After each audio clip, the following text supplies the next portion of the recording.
Live everywhere. Daily Co's Radio on netrootsradio.com presents David Waldman, Kagro in the Morning Show.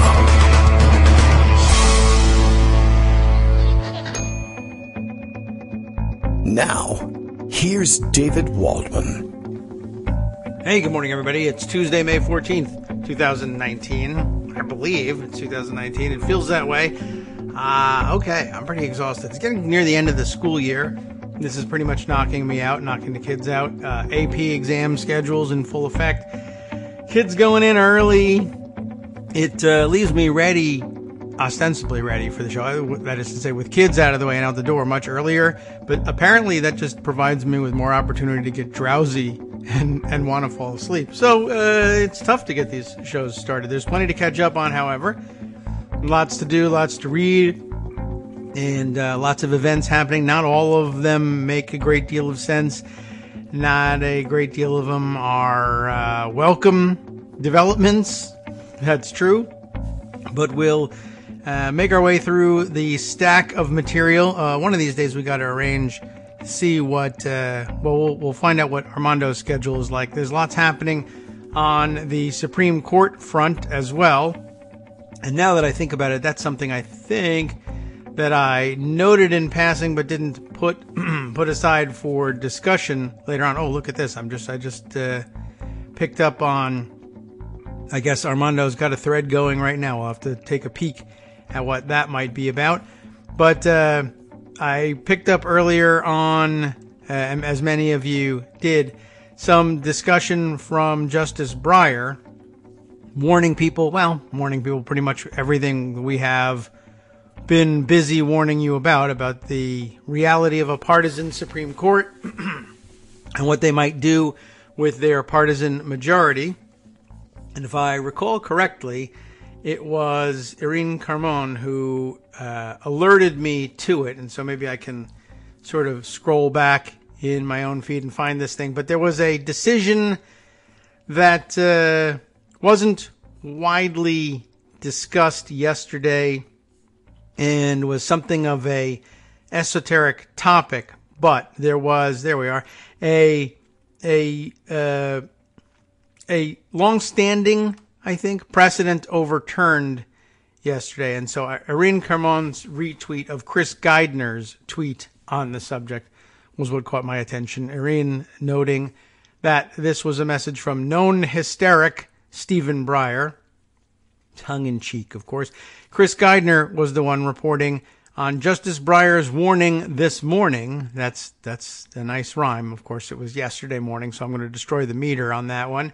Justice Breyer's warning this morning is as stark as others are saying. So it was others who were saying that it was stark, and Chris Geidner was just agreeing, and so was Irene. And here's the screen grab Chris included in this.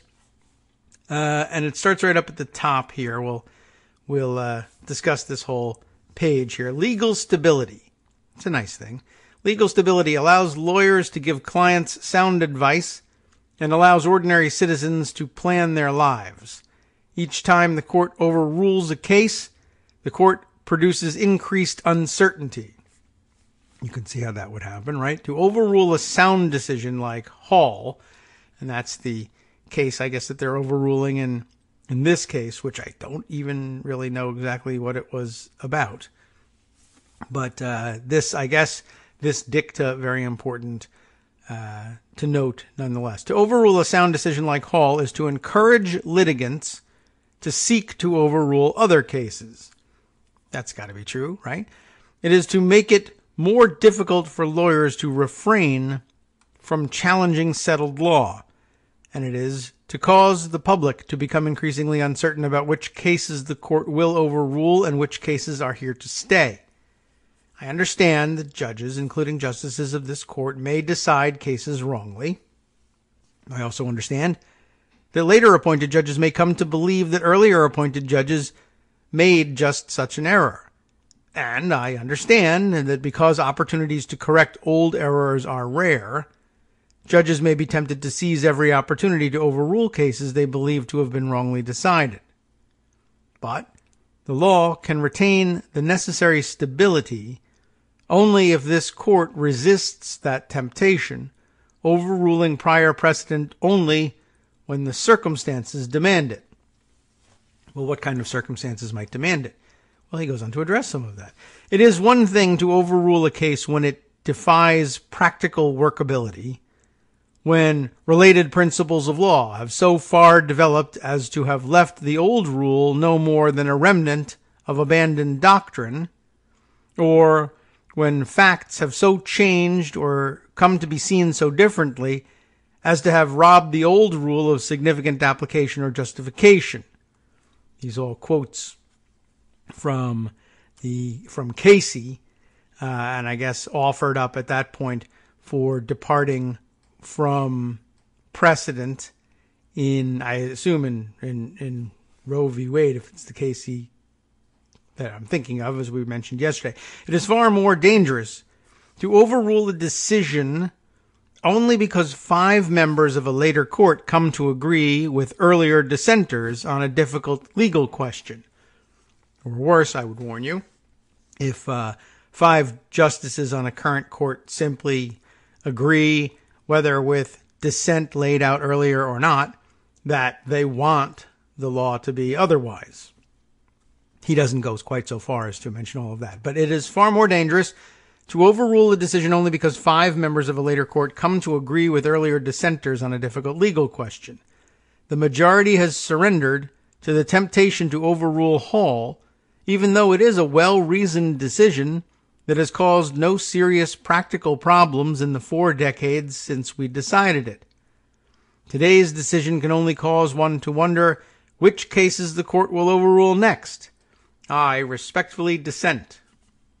And Chris Geidner pointing out that, this is actually a fairly serious issue. And Irene noting for the rest of us, not only that it comes from known hysteric, not really, Stephen Breyer, but that Stephen Breyer is telling you that more high-profile Democrats need to be running for Senate. Obviously true, and why do we say such a thing? Because the court and its future are at stake. The integrity and stability of the law is at stake. She believes that Breyer sees quite clearly that the day is approaching, if not already at hand, when 5 justices will take up the power they've been handed to simply agree that the law that gets in their way of the partisan outcomes that they want simply doesn't exist and maybe never existed. And to the extent that they're willing to acknowledge it existed as a mistake. And there's a historical imperative to correct this mistake and turn things around, even if it sets them on their head. That's a power that they have. But Breyer is outlining the reasoning by which justices are obligated, he says, to resist that temptation. Why wouldn't 5 judges simply decide together? They could become the most powerful people in the history of the country if they wanted to do this. Why resist the temptation? And the answer is because the law is supposed to be about providing stability and allowing people to plan their lives, their businesses, their everything, based on the idea that the law will remain as stable as possible. And it's only when the rest of society changes so much that the overruling of a case of a previous case is required, because the rest of the country is already there, and it only takes now the formality of the court recognizing that the law will reflect this new reality. In other words, that it shouldn't be. It's actually quite a conservative doctrine, which is amazing because, well, it's only amazing if you, if you think of conservatives today as conserving anything in particular. We don't really have any real reason to believe that, and we've occasionally noted for you in various settings that the conservative label is probably a misnomer for today's right wing anyway. But it is a rather conservative notion, the idea that the law ought to, by default, remain the same, remain stable, and only be overruled as a matter of Supreme Court precedent, as a matter of interpretation, once the practical interpretation, for the most part, in the bulk of society has already moved on. It is another thing to say we want to lead society by the nose and say that we think that the law ought to have said this all along. No one else is ready for that, but 5 of us are in our ivory tower, so the rest of you are coming too. That's ultimately the line that what used to be conservative justices used to say. What you're doing here is legislating from the bench. What you want to do is to see your changes made by the legislature and for the justices to agree to go along. But to legislate from the bench and say this is where we think normative law ought to be is ordinarily considered a cardinal sin in judicial circles, which I guess is why it's important to Trump and the Trump administration to appoint so many people who live outside of the boundaries of judicial canon or who aren't judges at all, and so who likewise won't feel bound by judicial canons of construction and judicial restraint.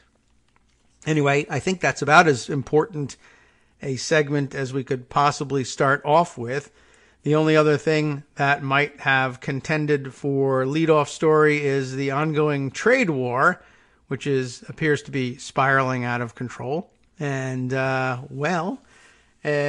the stock market yesterday, I don't watch closely, but something, the easy tip for, oh my God, something major is happening is when you see out of the corner of your eye, if you have a news channel open or something like that where they're running the tickers, they're always showing you, of course, the Dow Jones Industrial Average, in which direction it's going, and they make it fairly simple: red or green numbers, up and down arrows, some digits that give you some idea of the size of the movement.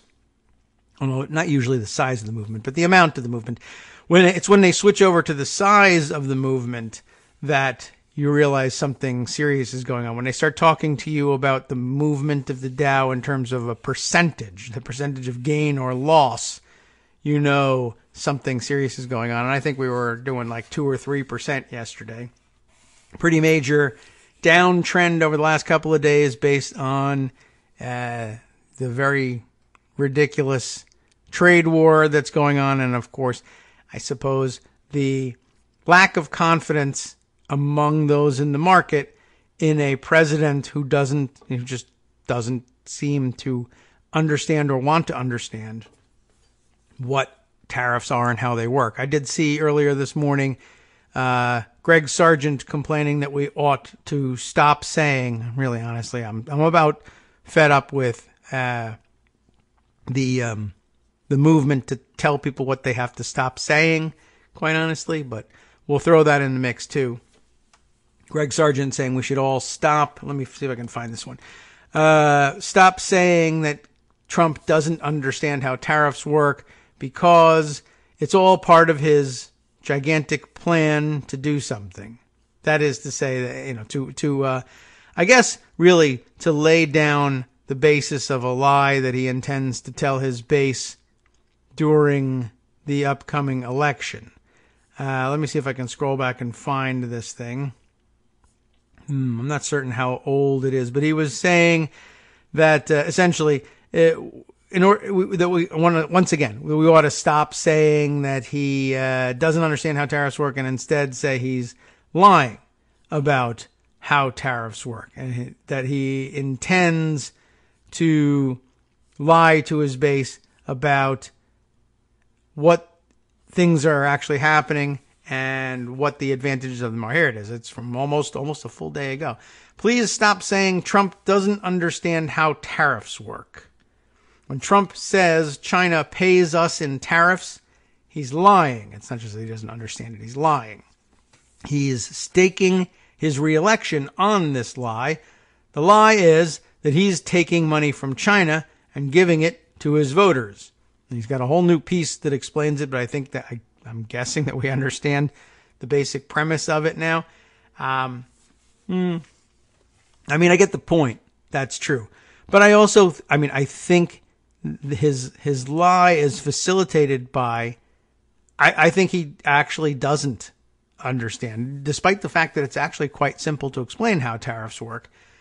And, eventually the economics school that, or I guess the economists who are devoted to Trump and Trumpism will eventually come up with a theory under which he's right and just start pushing that. And I'd be very curious to see how well that catches on in the wider media and whether any significant portion of the population comes away with this new weird esoteric understanding of tariffs and what they are and how they work. I can't actually articulate it for you. It's at this point, I don't know that they've articulated it. And it may be inarticulable. Whew, I think that word was correct. It may just be complete nonsense. I mean, maybe we ought to read the piece and see, or at least I'll scan it and see if we can make, if it helps us understand what lie it is and how he'll tell it. I suppose that would be of some benefit to us. Trump staking his reelection on one of his biggest lies. Greg Sargent writes, President Trump has spent the past 24 hours tweeting maniacally, and that's really, or actually he says manically, which is slightly different, but either one would have worked there. Tweeting manically about trade, repeating the absurd falsehood that China is paying us billions in tariffs. We keep hearing this, shows Trump doesn't understand how tariffs work, but this is better seen as a straight-up deliberate lie, a lie upon which Trump is staking his reelection. I mean, I'm going to be disappointed if in the end all this is that he knows that's not how tariffs work, but he doesn't have any other thing to say, so he's just going to straight up lie. I mean, I'll be disappointed only because I don't know. I wanted something more explicit here, and we could always. I guess you could write columns all day long about how stop saying anything about Trump. Just say he's a liar, and that should be fine. That will cover almost any situation. A long-term trade war with China now looks plausible. I don't know how long-term it's going to be. Trump hiked tariffs to 25% on $200 billion of Chinese goods on Friday.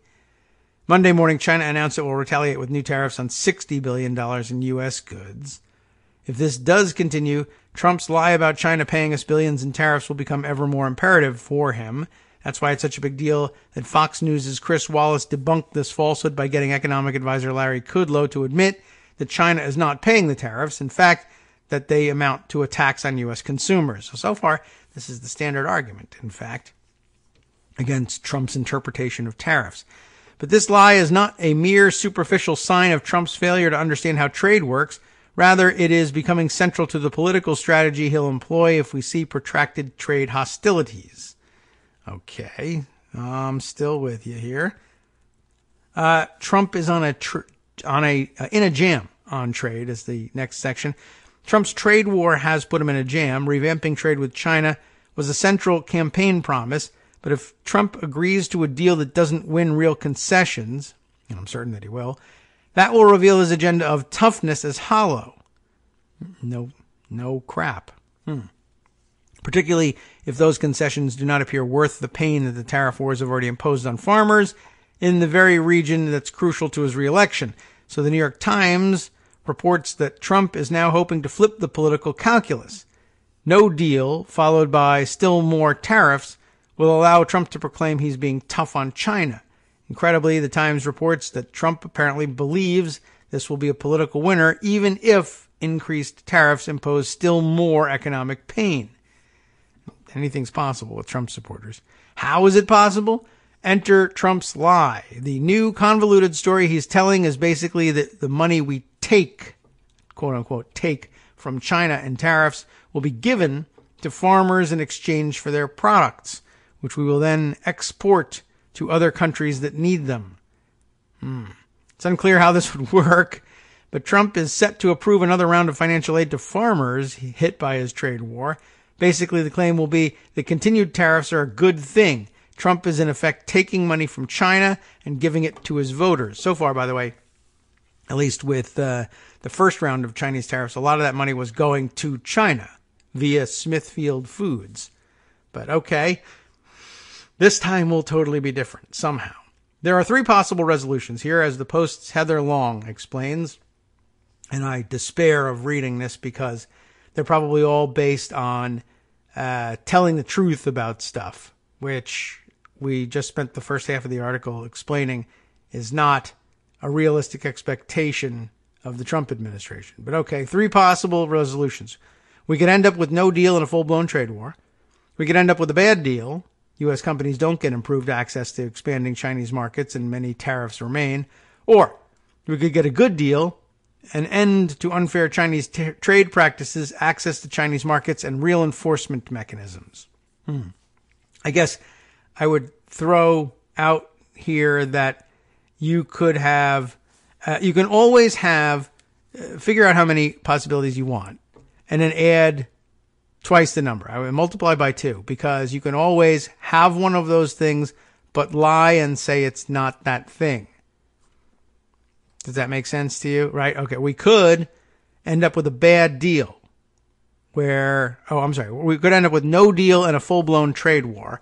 And if trade wars are bad, we could have no deal, a full-blown trade war, and a president running for re-election who says, we did get a deal, it's a good one, and we're not having a full-blown trade war. We could also end up with a bad deal where U.S. companies don't get improved access to Chinese markets, and a president campaigning on the premise that we got a good deal and the Chinese markets are open to us. Or we could get a good deal and we could get a president. I mean, for some reason, we could, you never know, right? You could get a good deal and a president campaigning on the idea that we got a bad deal or no deal and that he's going to try this whole thing again. I mean, that doesn't seem to make any sense, but neither does telling people that tariffs are money from China. So I don't really know whether anything, I don't know whether you can predict anything, or at least you can't only predict half of the known outcomes, or the outcomes in the universe in which people get straight up information and are told what actually happened. Let me continue with Greg's column here. The lie that China is paying us tariffs will be necessary if one of the first 2 scenarios happens. That would be no deal in a trade war or a bad deal. The third could still happen, but even if it does, Trump's lie is still just that, a lie, and it's obviously central to his backup plan. Notably, this backup plan repurposes the story that Trump has told about China for years, that China is robbing U.S. workers blind. Throughout 2015 and 2016, he claimed that China is ripping us off and is our economic enemy, targeting us with the greatest theft in the history of the world. Sounds like projection again. It's true that China is a bad international actor and that Trump did tap into real grievances about globalization. But as Paul Krugman notes in the New York Times, Trump hasn't built an international coalition against China's abuses. Instead, he's waging trade wars on multiple fronts, alienating allies. So the one with China is better seen as an outgrowth of his desire to tear down the international trading order. In this regard, go back and watch Trump's closing 2016 ad. It depicts a shadowy globalist plot via imagery of George Soros, hint, hint, Asian business executives, Democratic politicians, and Chinese sweatshop labor. The story? Globalist elites are enriching themselves by pitting foreign low-wage workers against U.S. workers.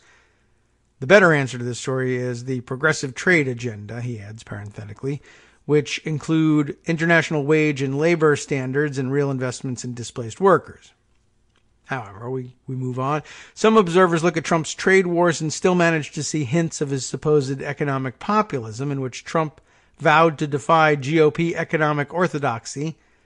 But given that Trump has gone all in with GOP plutocracy on taxes and shredding the safety net while punting on infrastructure, 3 areas where he'd supposedly defy that orthodoxy, the real story is obvious.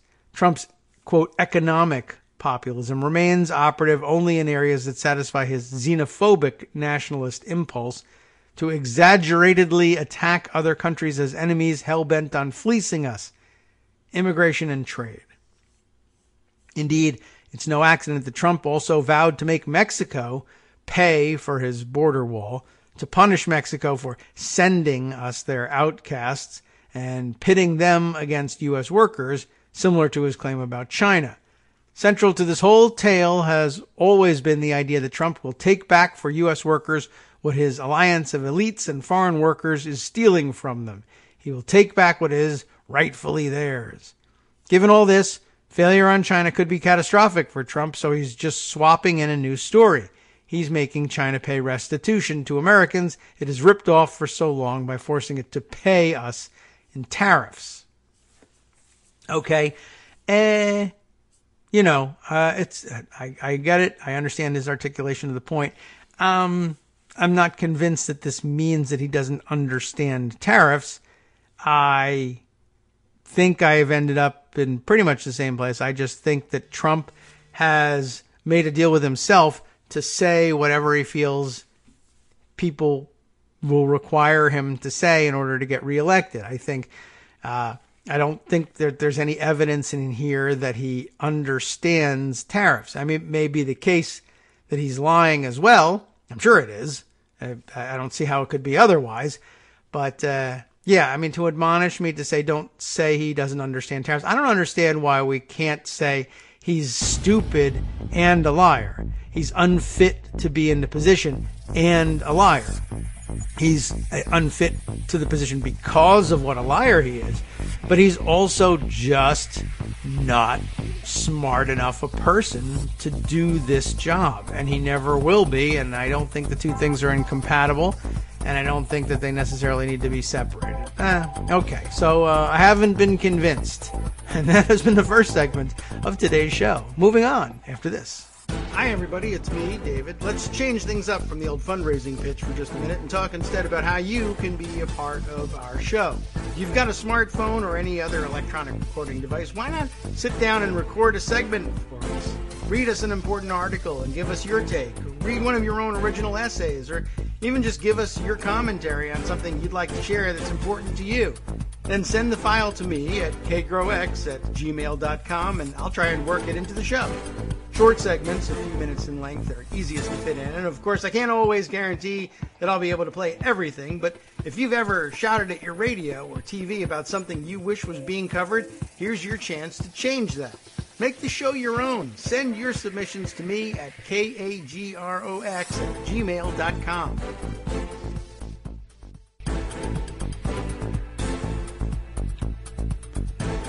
Welcome back now to the Kagro in the Morning Show here on Netroots Radio, and I'll tell you what, let's see, if it's not too long, I might take a dive into something I just saw Joan retweet. Charles Pierce has taken up the question of yesterday's Supreme Court ruling that we were discussing earlier, and has added at least a little bit of the background of the case they were actually talking about that might help clarify things just in terms of the news aspect rather than the news. I think the news analysis is clear. Watch out.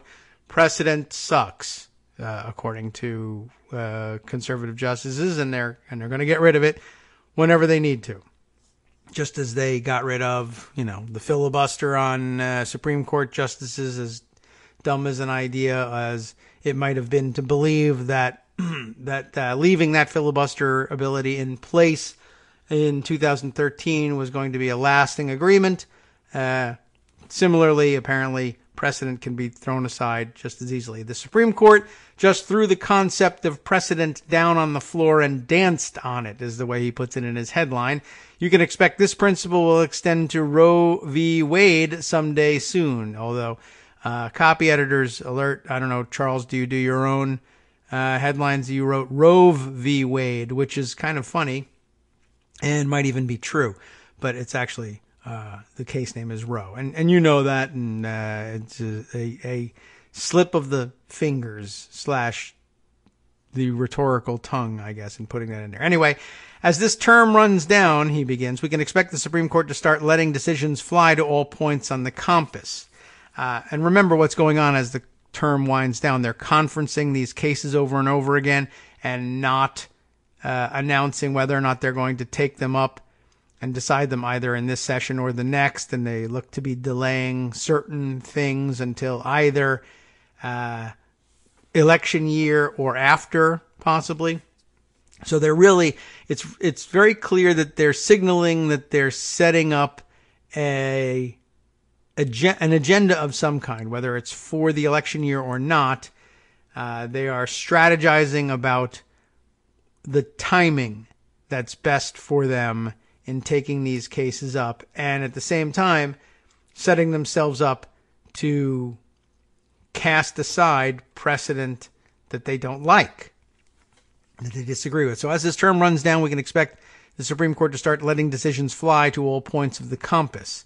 A lot of the attention on Monday was directed at the decision handed down in Apple versus Pepper et al., a ruling that allows a whopping antitrust action against Apple, the computer company that you're thinking of here. It's Apple versus Pepper. It's not like some sort of new game app where you battle as vegetables in a community farm for additional planting space or anything like that. That's a good idea, though. And if anyone would like to develop that app, I'm sure we can make a fortune.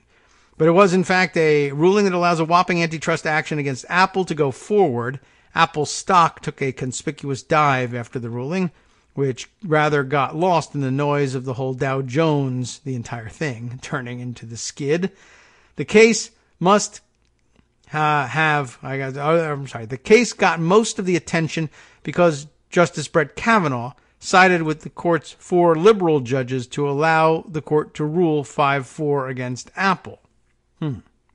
Okay.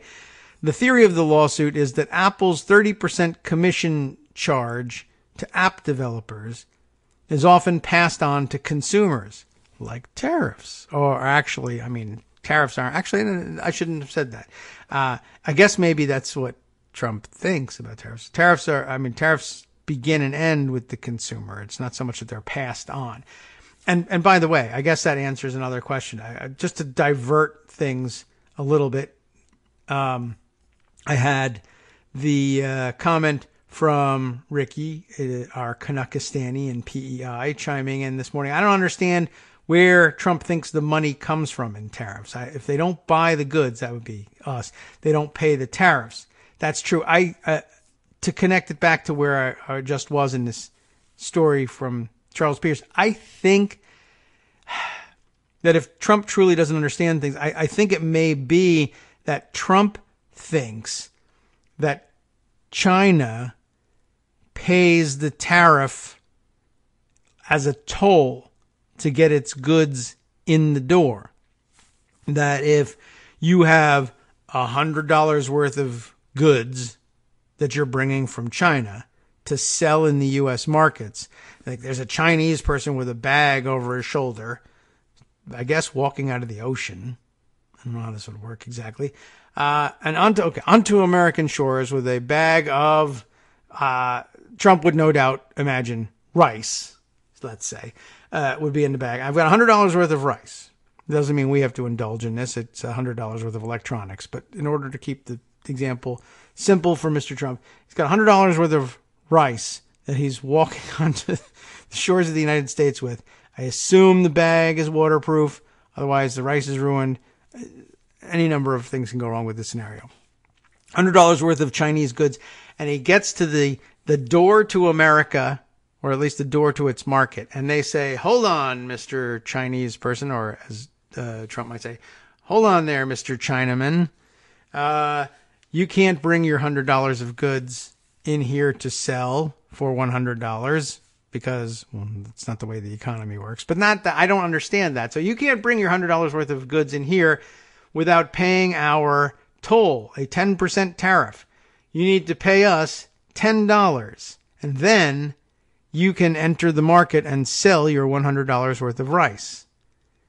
I think that's what he thinks it is, like that it's a toll, and that we won't lift the toll gate to America on Chinese goods. You can't unpack a Chinese container ship unless you total up the value of everything on it and pay 10% of that value, like a Monopoly game, to the central bank, to the United States Treasury. And then you can go to the market and sell your goods.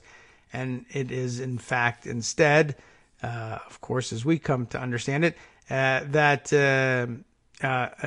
the goods, instead of selling for $100, they sell for $110 at the market, and 10 of those dollars go to the Treasury, having come out of our pockets.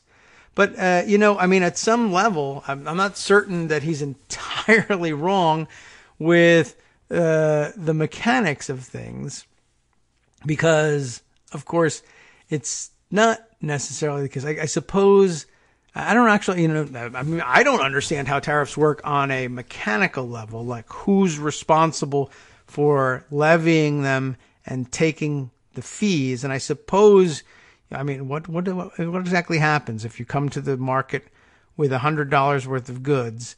Are you responsible for a 10% payment to the Treasury simply because you're bringing goods to the market with a foreign bill of lading, and whether you decide to pass it on to the consumer or not, you're responsible for a $10 payment? That may be the case, and I suppose that was my warning at the outset of all of this, is there may be an explanation where if you change your perspective, you might come to see the tariffs as having been paid by China. Like, for instance, that they say, in order to stay competitive in the American market, we will, instead of boosting our prices by 10% in order to cover the tariff so that there's no skin off our nose, we instead will accept a 10% price cut on our goods and pay the tariff out of that in order to keep the market price of our goods the same, so that there's no difference to the American consumer. We'll just take a 10% hit on our revenues. And I guess in that sense, if you were explaining it that way, you might be able to come to think of China as paying those tariffs. And maybe that's the theory behind it. It's actually not a entirely implausible thing that this is their theory of tariffs. However, we'll leave that aside for the moment and head back to the story about the Apple v. Pepper story and the Supreme Court decision there. So, where were we? Everybody was mostly paying attention to the fact that Brett Kavanaugh sided with the court's 4 liberal justices to allow the court to rule 5-4 against Apple. The theory of the lawsuit is that Apple's 30% commission charge to app developers is often passed on to consumers, though sometimes we may see how that might not happen, creating a higher than competitive price, and that competitors are shut out because Apple prevents iPhone owners from buying apps anywhere other than its app store. Apple sought to block the lawsuit, asserting that it had not set the prices on the apps, and thus iPhone owners had no standing to sue. But the Ninth Circuit Court of Appeals ruled against Apple, and on Monday the Supreme Court agreed. Ever since Congress overwhelmingly passed and President Benjamin Harrison signed the Sherman Act in 1890, protecting consumers from monopoly prices has been the central concern of antitrust. Kavanaugh wrote in the majority opinion. He added, the consumers here purchased apps directly from Apple, and they allege that Apple used its monopoly power over the retail apps market to charge higher than competitive prices. Okay, so then Charles chimes in here. Whoa, Nelly, check out the big anti-monopoly brain on Brett. He's going to love President Professor Warren. More significant and significantly more ominous was the ruling from the 9 wise souls in the case, here we are, of the Franchise Tax Board of California v. Hyatt. That was where Breyer's dissent came from. The Franchise Tax Board of California v. Hyatt. In yet another 5-4 decision, this one with the now customary left-right breakdown. No surprises in this one. The court reversed a precedent dating back to 1979. Not that long-standing, but it's okay. As far as any legal observers smarter than I am could tell, never has bothered anyone in any way. This 1979. Here comes Armando to help explain things a little bit. Hang on. Hey, Armando, how are you? Well, you drew me in. I don't know if you were intending to. I always am intending to. Yes, no, very much so. Right at the outset, in reading Chris Geidner's brief report on Breyer's dissent yesterday in the franchise tax state sovereignty case. case. Yes. Yeah, the franchise tax board. Yes. Right. And I knew that that was a big deal. Everybody's been sort of murmuring about it, and I was just reminding everybody it's largely everything we ever told you, though we certainly didn't pin it down to say this is going to happen in a state sovereignty case and this is the one, but just that eventually some coalition of 5 justices might simply decide, well, we have this power. We might just start saying the law is something completely different. And Correct. They're hinting that this is what's coming next. It could be. Yeah. It could not be. I mean, the whole notion of stare decisis in American constitutional law is, well, it's a fiction. Yes. It's and a they're fiction just in many exposing ways. And Roberts is the king of actually repealing precedents while pretending to uphold them. So there's also that. So I actually don't think this case is that predictive of how Roe goes. I personally believe that Roberts will just rewrite it first and claim to be upholding the precedent. I don't think there's going to be an explicit decision where Roe is overturned. I mean, I don't. I guess others might, but I don't. Many do. I suspect they'll do a new Casey. Remember, Casey changed Roe a lot. Yes. And I think they're pretty happy with the Casey model.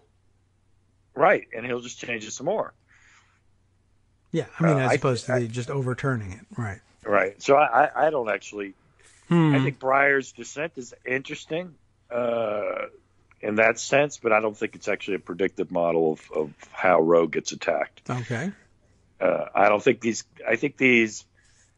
I guess the Georgia. I don't know the specifics of the Georgia law, but it does sound like they outlawed abortion and then some, which I don't think the court's ready to say yes to that. They're going to allow, basically regulations on abortion clinics and denying doctors privileges, the different things they do now. I think Texas is really what you're going to see is where there's going to be one abortion clinic in this state of, 5,000 square miles or whatever the heck Texas is. So I don't see it quite the way everybody does on that case. I wasn't ringing the alarm. I thought the antitrust case is much more interesting, to be honest with you. Well, we'll continue with reading through those things. I think that it's a sound warning, certainly, and fits with a lot that we've been saying, that it is the case that eventually, I don't know whether it will actually eventually happen, but that a 5-justice coalition so inclined could simply say, to hell with this whole idea of not legislating from the bench. We're just going to. We think this law sucks. We don't really have a good reason why it ought to be overturned. Just the power to do so. So we're going to. And here it is. And that would be it'll be a shocker when it finally happens, I guess. And it's probably easier to convince a significant portion of the population to be on the lookout for that kind of conservative, quote unquote, conservative judicial activism by raising the alarm bell on Roe v. Wade than to raise it on any other issue of law. I think that's the one on which people are most susceptible to believing that there will one day be an entirely partisan uprooting of the law. Well, that may be, but the funny thing about the antitrust case, it also overturns, in essence, a precedent, really, without necessarily acknowledging it. But generally speaking, the end consumer didn't get to sue for antitrust violation, had to be a competitor with direct damages. Remember, the theory, and I think Charles actually describes it pretty well, is that these buyers of iPhones are being charged more for their apps because of Apple's monopoly power in the App Store. Yeah. And, that was never presumed in antitrust law. Antitrust cases in general have been the Supreme Court's entire arc for 40 years at least has been to limit the reach of antitrust law through standing, through pleading. There's the famous case on pleading that still it was Souter's decision, and then he tried to run away from it. Actually, I can't remember the name, but it just made pleading. You have to have a plausible theory, and a judge can decide. Not, generally speaking, you write a complaint, the facts are believed to be true or accepted as true for analysis, legal analysis, and they say, well, yeah, but I believe everything, but that's not plausible. Nobody would do that. I say, what do you mean nobody would do that? I'm alleging they did, and you're supposed to believe that I did. And they have overturned that, at least in the antitrust world. In theory, they tried to apply it to RICO. Different laws courts don't like. So this is the first time that the reach of antitrust law has actually been expanded in a long time, and it is a departure from 40 years of case law. Well, I guess we say good to that, unless you're an Apple stockholder, which I guess I'm sure Apple will be fine. Yeah, I mean, it will rebound pretty quickly. It's a buying opportunity for Apple. In my that is true, and I'm going to advise it. There you are. All of you can send me money. All right. Well, I get that point. That's certainly been the case. It feels like law and economics behind the limitation of antitrust there. I don't believe people would do that. No rational economic actor would do that. Oh, right. Well, then no rational economic actor would act like a monopolist. Of course they would. That's the most rational. Right. That's actually rational economic theory. But it's bad, so they wouldn't. It's a departure, and obviously everyone expected a 5-4 the other way. Kavanaugh did surprise and join. I don't know what's behind it. I haven't really studied Kavanaugh and antitrust law, so I couldn't tell you. But it's certainly a opinion that's not in the mainstream of what is conservative views of the application of antitrust law. Angry about the high price of his calendar app. That's what that could be. I can't keep track of these. It could be just like here. Beer see, apps. I'm not that. This is why I'm. Look at me. I'm a nice guy. I'm an iconoclast. You can't guess what I'm going to do. That's right.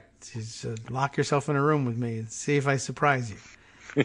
Exactly. All right. So, but I actually would think Kavanaugh would be like Roberts on Roe as well. I don't think he wants to be the guy who writes the opinion overturning Roe. As opposed to it being his lifelong dream, say? Yeah, it may have been his lifelong dream, but I don't think at this stage, I don't think that's I actually don't believe Republican political types would want Roe overturned. That is a theory people do propound from time to time that they get as a live controversy. You just never know what you're going to get. Like if they had gotten that other person they were floating, the Notre Dame professor, I forget if her name, Barrett, Amy Coney Barrett, something like that. Yes. And I know she's a possibility for the next one. She'll absolutely love to be the person who writes the decision overturning Roe. Scalia would have loved it. Thomas would love it. Gorsuch would love it. But Kavanaugh and Roberts are much more, Republicans than conservatives, in my opinion.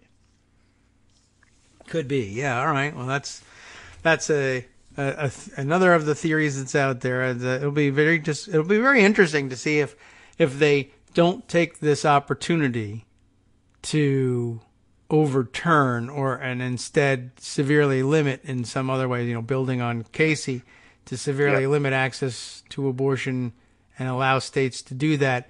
I'm curious how some of the more Neanderthal state legislators behind this or in support of the cases that they're sending, I'm not certain whether they understand their role necessarily in all this or whether they think I have achieved my lifelong dream of being the legislator that finally outlawed abortion, and whether they, get a lecture behind the scenes that wink, wink, you've done your job, this is good, we'll actually curtail abortion even more and keep it as a live controversy so that you can keep doing this and keep getting reelected on this premise and keep being in the news by passing dumber and dumber restrictions, or whether they'll say, God, what do we have to do around here? I mean, I passed a law in my state that you get 99 years in jail for having a miscarriage. I mean, come on. Why didn't I win this time? I give up. Forget it. I'm never coming back to this stupid game. I don't know which. Well, I actually think that is the game, though, to pass these ridiculous laws, and you get all this money from the anti-choice groups, and maybe at the end of the day, it has no big impact, at least obvious impact, because those laws get struck down. Yeah, it's possible. It's the more invidious things. I would actually worry more about the things that poll better. Like, why is there this whole abortion, not the infanticide nonsense that I actually don't even know where it came from, but obviously Trump elevated it, and now it's a major talking point. I guess the claim is that it came from right here in Virginia, that I guess the governor... Northam statement? Yeah. Oh, God. Which of course is it's the same game that they're running at the moment with Ilhan Omar and Rashida Tlaib. You just take words that were said, and it doesn't matter in what order or where or in what context or in response to what and when they were said and chronologically, and throw them together and say, aha!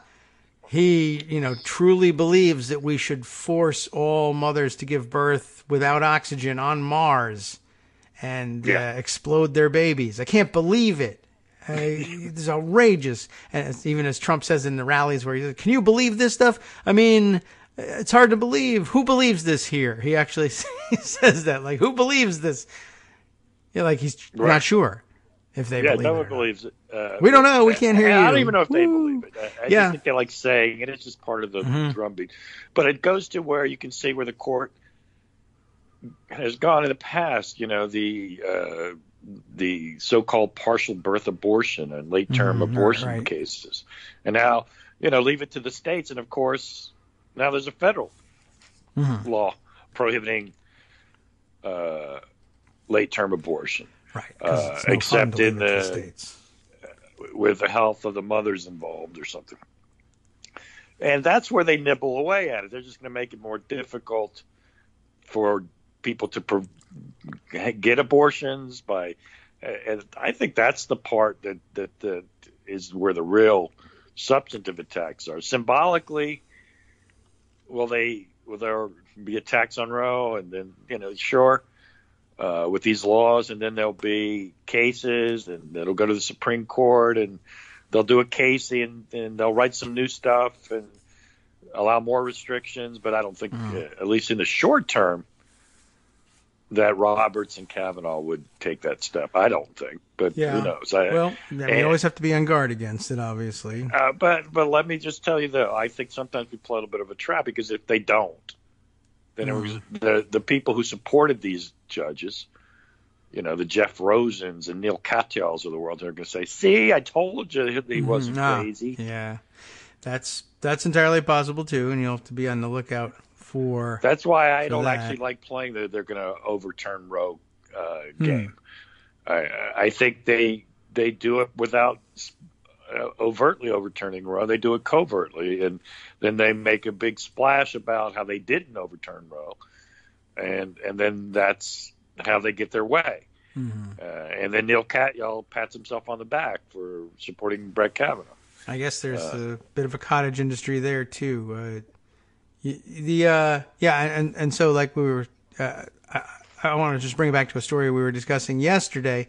I suppose it's entirely possible that, even the hardest core abortion opponents also have reason to want the charade to go on. And we discovered the existence of a huge corporate, actually corporate business in, what should we say, in staging and choreographing the fight against abortion internationally.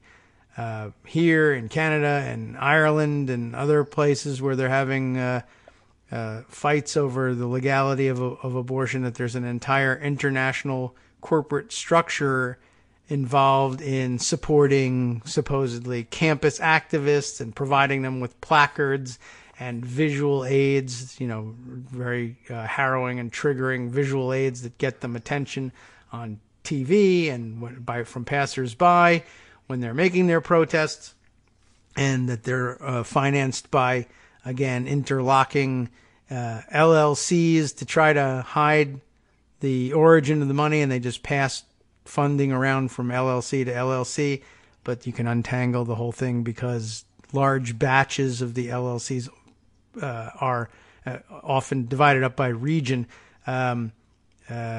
represented by the same lawyers, and that's how you can find out who's in the network and who's not. But they've got a lot of money at stake in making sure that there's still something to protest and something recognizable at that. And they don't want the name on their product to change. It should stay Roe v. Wade. So I agree. Entirely possible. All right. Well, I just think that's the whole problem is you get too fixated on those words, the label, as you say, and they're tinkering and undermining women's rights. Mm-hmm. While ostensibly upholding Roe. And that's obviously, to me, the bigger threat. I know that a lot of the groups always make that, but,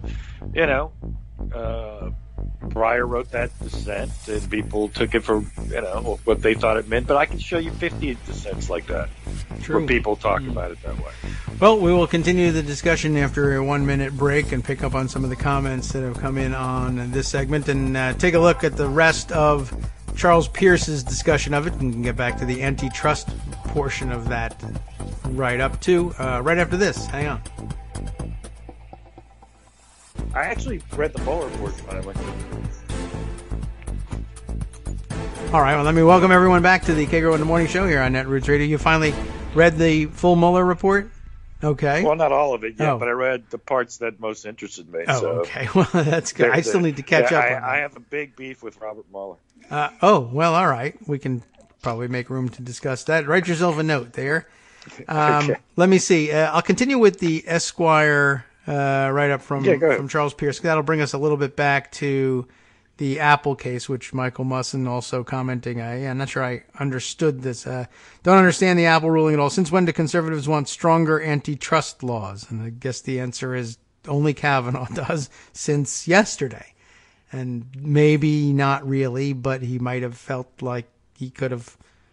Could be a stunt for all I know, but there's no. You're right, Michael. There's nothing on the record for the past 40 years or so that would indicate that conservatives, as we have come to understand them, want stronger antitrust laws. And that's why the 4 other ones were on the other side. So I guess that was the big surprise. One conservative person who might not be all that conservative when you look at it with the small c, joined the liberals. So that's all we've got. So let's see. Charles Pierce was just about transitioning from Apple to Franchise Tax Board of California versus Hyatt, another 5-4 decision, this time with the now customary, as he says, left-right breakdown. The court reversed a precedent dating back to 1979 that, as far as any legal observers smarter than I am could tell, has never bothered anyone in any way. That was, I guess, Breyer's big objection. In brief, the 1979 case that was reversed, Nevada versus Hall, basically held that states did not hold sovereign immunity from courts in other states.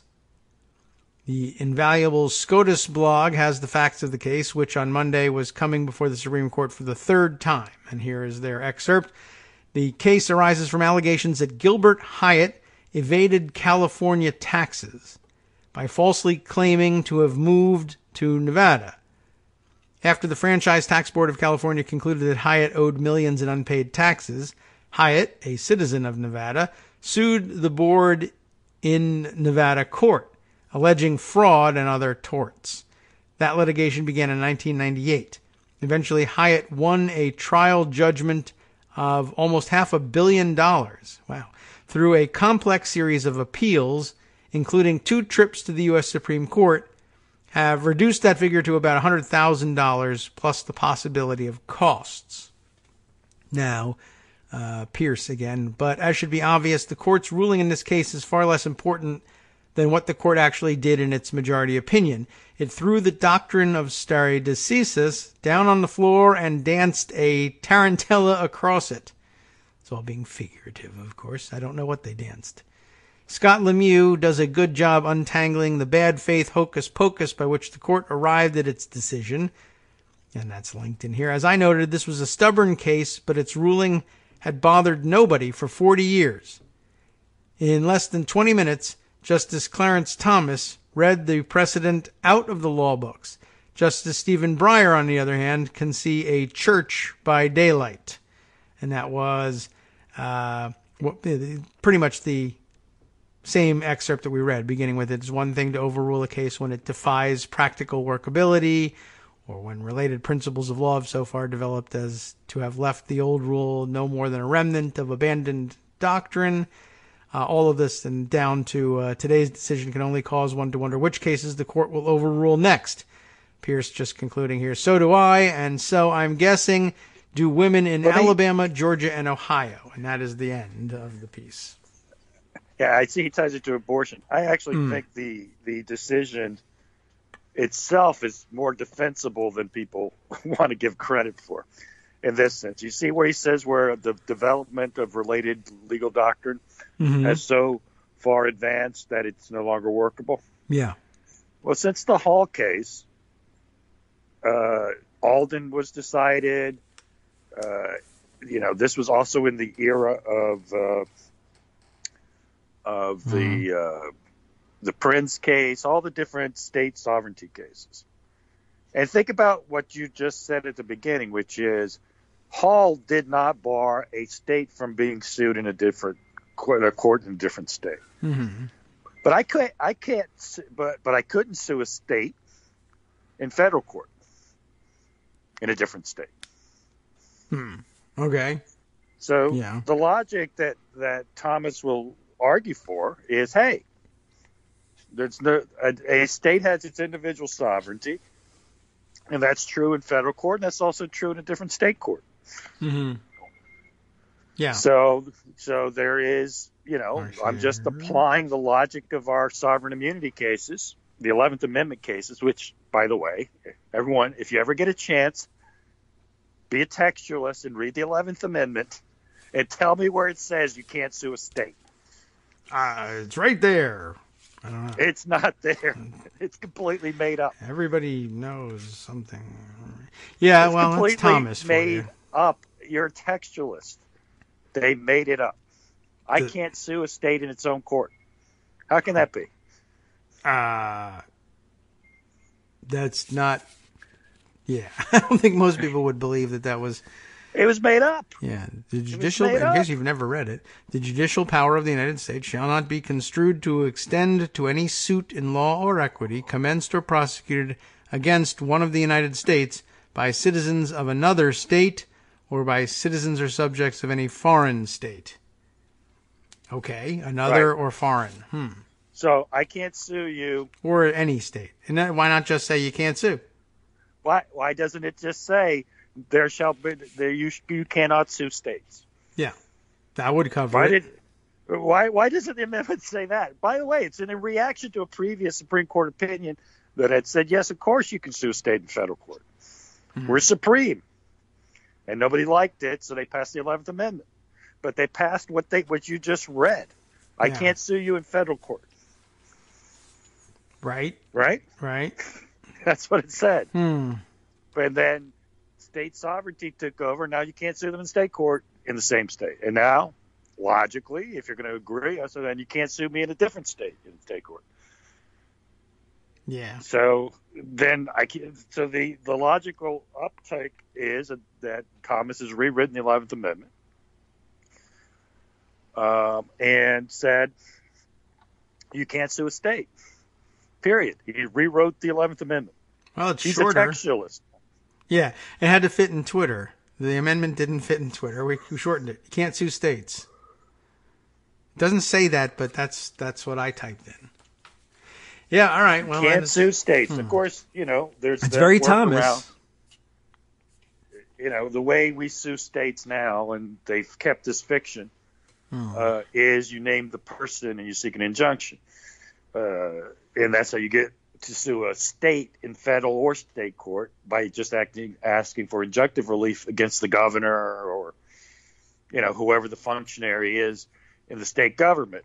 So, well, I'm not suing the state. I'm suing the guy in his official capacity. And it's like, that's suing the state. But, they know that for whatever reason, that this notion of sovereign immunity took over for damage purposes, I guess. I mean, they didn't want big rewards against states. That's whatever.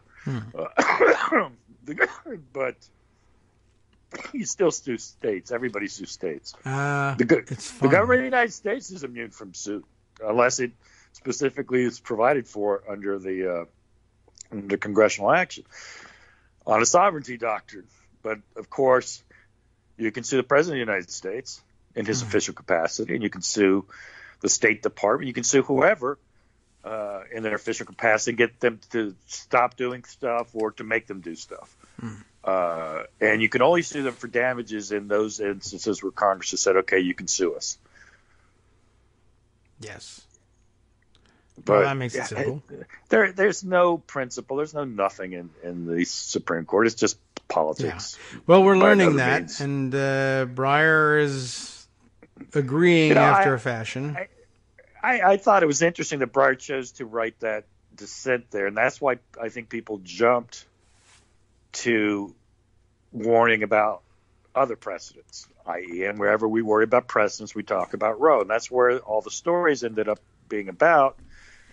And in a sense, rightly so, because the overturning of a precedent is a big deal. And whenever it happens, the dissenters always write that, oh, how dare you overturn this long-standing precedent. I guess that would be a natural inclusion in any dissent. It just, everybody, when I'm overturning the dissent, it's the precedent. It's a good thing because there's good reasons for it. Right. And when you do it, it's bad because you're not respecting precedent. You could just put these little formulas in. That's how these opinions are written. But then what happens is, of course, you focus on, well, what precedents could he be thinking of? And then everyone jumped right to Roe. And because that's been in the platform and is it a litmus test? Is it not a litmus test? And Clarence Thomas famously said he never even thought about Roe at his confirmation hearings. Well, now everybody says that they don't think about Brown v. Board, so maybe that's it. Well, of course, now a lot of them say Trump appointees say they're I don't know whether it was rightly decided or not. They don't know if it was rightly decided or not. Right. It could have been wrongly decided. Right. In which case, 10 years ago, nobody could say that. I mean, John Roberts, when he was going over Chief Justice, of course, Brown v. Board of Ed was rightly decided. Mm-hmm. And he said, of course, he even went to Griswold, as far as Griswold. And he talked about the liberty component of the 14th Amendment. And he talked about it in those terms, which is sort of a libertarian frame, interestingly enough. Mm-hmm. And, of course, people talk about, I don't know, what other classic, Marbury v. Madison. Of course, Marbury v. Madison is right. But you can't say it now about, I think it's an interesting backslide that you can't say in the Republican side that Brown v. Board was correctly decided. I don't know. I have to think about it. I mean, I know Kavanaugh was backslid on a bunch of precedents. They used to say, yeah, of course that's settled law, and of course that was correctly decided. It is interesting, isn't it? I'm just even thinking of the stupid statement about, I'm just calling balls and strikes. Okay, right. Well, was this historical strike a strike or a ball? Exactly. I can't tell you. I'm not sure. Well, it was called a strike. I've always had that problem with the notion that judges aren't supposed to tell us what they think because they're going to prejudge the case. What are you talking about? What are you talking about? Of course, I'm the Senate. And I've always said, if I'm a senator, I said, you don't answer the questions, you don't get my vote. Yeah, I mean, Right. I mean, you know how many questions I'd like to not answer as a senator? I don't know what to do with this vote. It's a yes or no question, and it's so complex. I can't say. Well, you gonna abstain from voting? You gonna vote present? Nah, I just really don't want to answer. Right. So I've never agreed with that notion of, I would say, tell me how you would, obviously you can't prejudge a case that you don't have the facts, but we're talking about cases from the past. The facts are settled. The decision's been rendered. What do you think? Yeah. I mean, it's kind of weird. It's like, just, what you were taught in law school. Just you say that. Yeah. Oh, yeah, I was right. Oh, yeah. Oh, huge. I mean, it's on the AP exam for kids in high school. It was rightly decided. I mean, okay. Well, so was Dred Scott, but that was okay. That one was wrong. Really it's on the list because it's bad. Judge? You want to know how he's going to a Supreme Court justice, particularly, because the rest of the judges you can argue about how they approach things. Yeah, maybe this, maybe that, but the Supreme Court is the final word on these issues. Yes. How could I not want to know how you're going to? Well, Roe said, "Well, is Roe good law? Is it correct?" And everyone's super precedent and super duper precedent, and our inspectors all nonsense with that. I don't. But. And that goes back to Breyer's dissent about precedents, blah blah blah. Just tell me if you think it's right or wrong. I'd want to know. Listen, when you're on the court, you can say you changed your mind. Yeah. I mean, True. The funniest thing, of course, I always tell the Thomas story because Thomas, of course, had a settled opinion on Roe. He was against. He thought it was wrong. He was going to vote to overturn it, and of course, that's exactly what he did. He got on the court and he voted to overturn it. All right. Well, he was straight. But, actually, the one person who did answer the Roe question was Ginsburg, who they always say about her, the Ginsburg approach. I wish, the other judges had answered the Roe question the way Ginsburg did in her confirmation hearings. Mm-hmm. But, that was a different time. In fact, for whatever reason, Orrin Hatch liked Ruth Bader Ginsburg and suggested her to Clinton, and she, I think, got in 98-0. That was a different yes, time, right, of course. True. Yeah, entirely. That's over with, I think. And rightly so. It should never have been like that. I guess according to your theory, yeah. I mean, the Republicans should have voted against her. The Democrats should have voted for her. I mean, I actually think people need to pay attention that their Senate has one of the most important functions of the Senate, which no one wants to deal with, is they confirm judges. Yeah. When you vote for a Republican to be in the Senate, you're voting for someone who, in theory, is going to want judges who will overturn Roe and restrict racial remedies and basically undo every liberal thing you like that the court did. That's what they are. That's how you should understand it. And when you go vote in Georgia for your senator, well, that's who they're voting for. Now, is that a bad thing because the Senate shouldn't have that power? Yes, it is a bad thing, but that's a problem. It takes a constitutional amendment. We should put the confirmation power in the House or whatever you want to say. Yeah, I don't know that I would feel any better with it there, but maybe. I'm not sure where I feel better about, but the Senate should be abolished. So that would leave the House, I assume. I guess so. I wonder if we would, if there's any real reason to. That's a good question. Any real reason to stick to bicameralism? None. If not, states as states.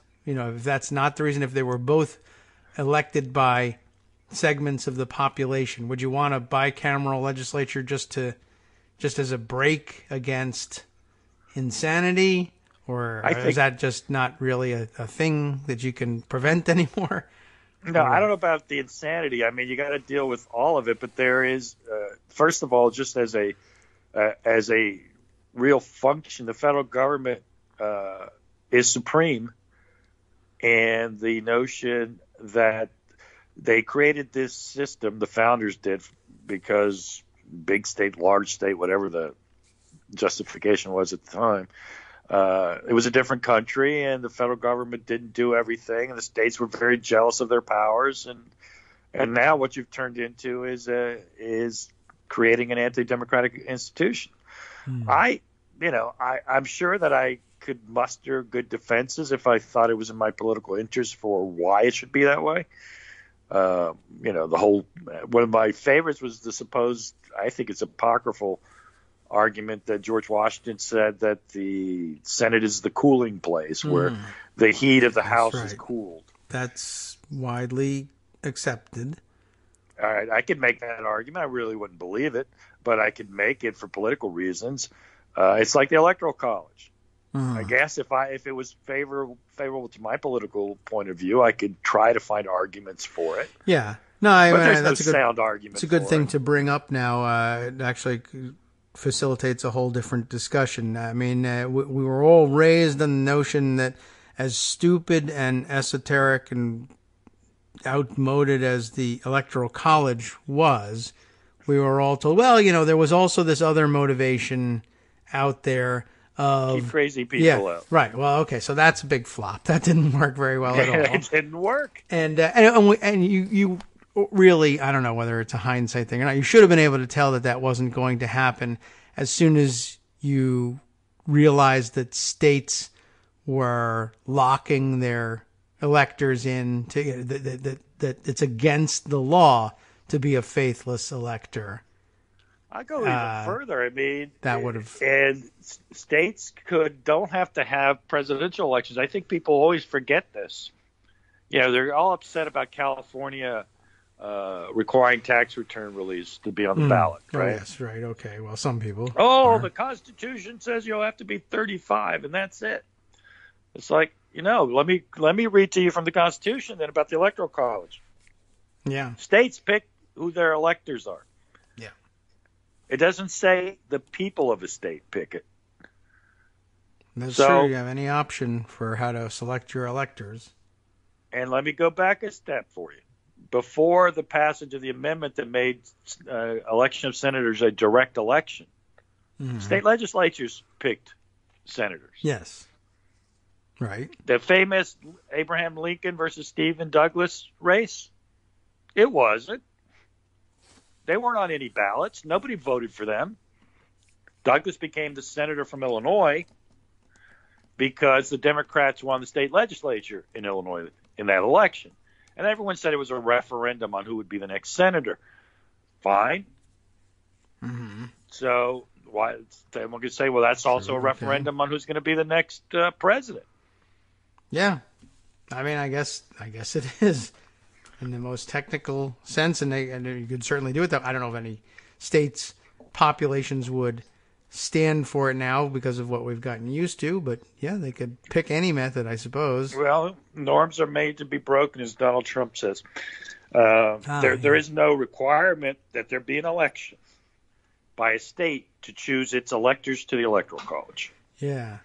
Now, that's also interesting. Is another thing that's sort of been warped along the way is like the idea that electors would have this tremendous power to choose some different outcome than the popular vote would otherwise indicate, because they were wise old heads selected by whatever method by the people of each state, or I guess later by whatever method the state legislature would designate.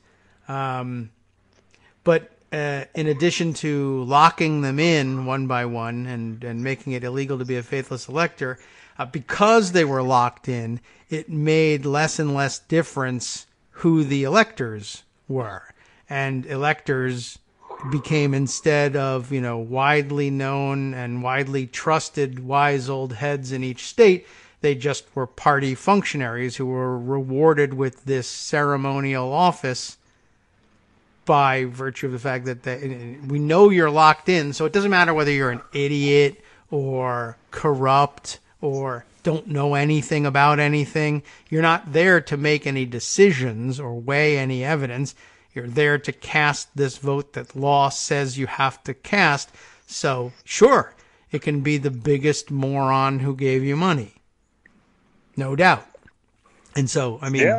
every part of the Electoral College excuse has been hollowed out and destroyed along the way. So why not destroy all the rest of them? I guess is one question. Well, I mean, just award them at this point a luck structure because it gives smaller states a little more say, and people campaign everywhere, which they don't. But in theory, that's gone too. Yeah, I mean, none of that works. And the whole notion of there being an electoral college is just stupid. Even if you want to count it up by states, just say, okay, they won the state. Boom, it gets the votes. Yeah. But of course, states don't even have to do that. They could just say, I'm giving my electoral votes proportionally. If you win 60-40, we do as close as possible to giving you 60% of the electors. Yeah. None of this is etched in stone. This is the thing where everyone just acts as if, oh, well, that's anti-democratic. It's like, yeah, well, that's a lot of the Constitution. Right. We live in, we live in a society where people all the time are saying this. Well, the filibuster was designed by the founders. No, wasn't. Yeah, you can't arrest people for defying congressional subpoenas because it's been like 80 years since someone did that. The president can't be indicted. Yeah. Where's that in the Constitution? It's written. It's a guy wrote a memo a couple years ago, and I put it in a very important filing cabinet. That's exactly right. Just happens to be in his office. It got reiterated during the Clinton years for whatever reason. Mm-hmm. But there's no argument that he can't be indicted. The best argument I think you could make is that his trial is held in abeyance.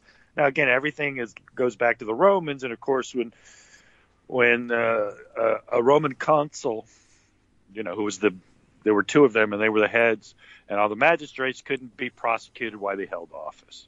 But they could be prosecuted when they left office. So everyone said, oh, well, the Romans did it, so we're going to do it too. Right. Togas, same thing. Yes, the toga party is also a tradition from the founders. Mm-hmm.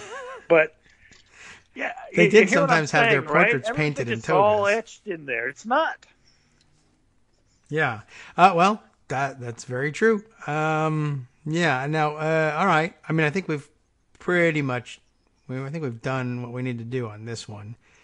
There are a couple. I mean, I'm trying to think of anything follows immediately from this discussion, or do we move to executive privilege discussions in the subpoena context? Yeah, well, that's also made up.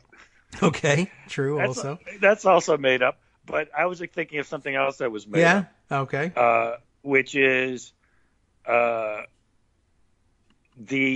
idea that the Congress can't subpoena the executive branch, which is going to be an argument. Yes, that you're going to see forwarded, and it's going to go to the Supreme Court. I guess anything can. So for a legitimate legislative purpose, but not the executive branch. I'm telling you, they're going to come up with that argument. You can subpoena other people, but not the other branches of government. Yeah, separation of powers. Yeah, I mean, why not argue that? On the surface, I guess that probably makes sense to some people. No, how can it make sense? I mean, people who are dumb. How can the legislature legislate about the government if it can't get information from the government? Because you hand people things like, haven't you ever heard of separation of powers? Oh, I have heard of that. Well, this is what separation means. Oh. That must be, the idea of the separation of powers is to check each branch. They're supposed to be make sure the other doesn't abuse its power. Well, I like to take those people and say, well, it just says here that we can't indict a sitting president, and I just saw him stand up. It's black and white, man. He's under arrest. That's not what it means. That's not what it means. That's crazy. That's a stupid interpretation. I know. Well, your interpretation of separation of powers is stupid. It doesn't mean that they can't have anything to do with one another. How would you have a government? Three branches of, it's not the same government. They can't be. They're separate.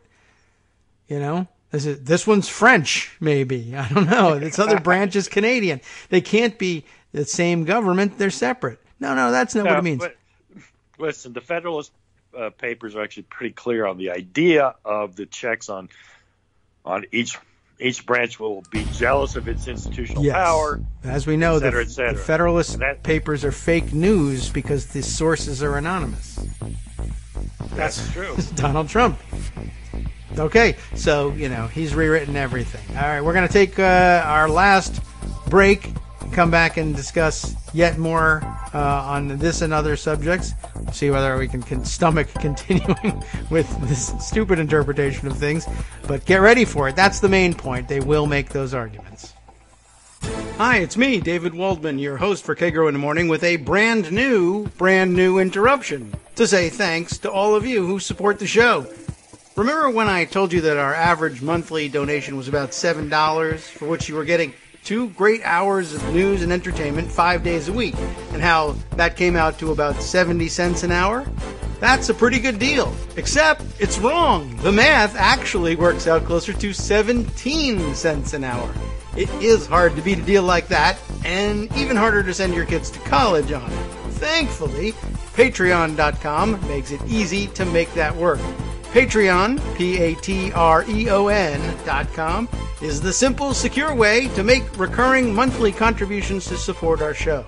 Just search for me or the show name on the site, and they make it easy to crowdfund the show so that the power of our numbers can keep the show going for just a few bucks a month.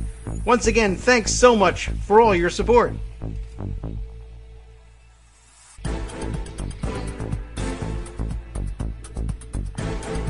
Welcome back to the Kagro in the Morning Show here on Netroots Radio. We're making it all up as we go along. This is a constitution we're expounding, Armando. We're making it up as we go along. Exactly. So where were we? On executive privilege claims perhaps coming up, and I guess right as we went into the break, we realized there seemed to be maybe no need and certainly no grounds for asserting executive privilege over the redacted portions of the Mueller report, because of course we spent all of the previous month or so discussing why it was being withheld under Rule 6E as grand jury material. You were just saying... I could just go back for a second and say the notion of executive privilege is also made up. There's nothing that textually supports the idea that a president should have confidentiality in his advice. I don't know why he would. People who advise the president, maybe you want a little cooling period. I'd give it 6 months as a prudential matter. But why shouldn't we know what people are advising the president? He's the public president of the United States, and these are his advisors. Why shouldn't we know? If there's national security reasons for not giving it, or if there's other, but they say it's for full and frank advice. What you're saying that if everybody knows what they're going to say, they're not going to tell us what they really think? I don't get that. I don't know. I mean, it's made a certain amount of sense in a way. Not to me. Yeah, I know. Not to me. I never did. You hold public office. You stand for public office. Florida has something that's really weird that most other states don't have, which is called the Sunshine Law. It has many things, but there's a Sunshine Law. And something happened yesterday. Judge suppressed the Bob Kraft video when he was in the massage parlor. I think I might be glad about that. And I'm fine. I can understand. I think the Sunshine Law goes a little too far. I mean, that's the kind of thing that if you need it for prosecution, get it. But sometimes there's things we don't need to see. And that's one of them, right? I would think Florida, so. everything, emails. That's why, Jeb Bush had a big email scandal that you never heard about, of course, because nobody cared about emails in 2016 at all, right? I mean, that never came up, the question of emails. Right.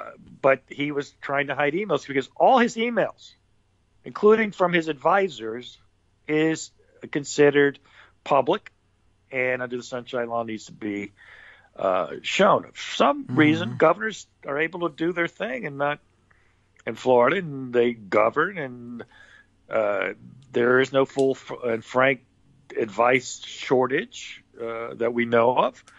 So I don't know why the president needs that. And of course, we always find out 40 years later, right, when they publish their papers and the tapes and everything else, right? I mean, I guess I suppose really all it is that version of executive privilege is it preserves the ability to get frank advice remotely or on a convenient schedule, whereas the, I guess that's essentially what you're reduced to, because otherwise it's like you could just do the old-fashioned whisper in the governor's ear thing, and then that's that. There's the frank advice, and no, that's not privileged. You have to tell us what he whispered in your ear, and I guess the governor could say, or president could say, I'm not going to, or he didn't whisper anything, or just say, hey, he was talking about what time it was and what we should get going to lunch. Just lie. Right. There's no records to prove you wrong, so they might as well just let it lie and say it's privileged. But that guy, that insider trading guy in New York, I forget what his name is, in upstate New York representative. He was on the White House. He should claim executive privilege for his phone calls. Right. And his trading. That's all executive privilege. Trump told me to make that move. Yeah. Why not at this point? There's another part of our discussion during the break is, why not? Why not just make the assertion? You asked, like, on what grounds do you make the claim of executive privilege? None. To bring us back to the specific. Barr and his fight after the contempt issue with Nadler asked the president to invoke executive privilege over the redacted portions of the Mueller report.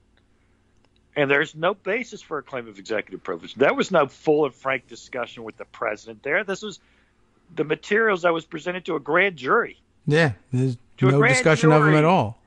How could there be anything that's executive privilege that was presented to a grand jury? Yeah, I don't know. I mean, unless it's, is the theory, who knows? He doesn't expound it. So is the theory, one,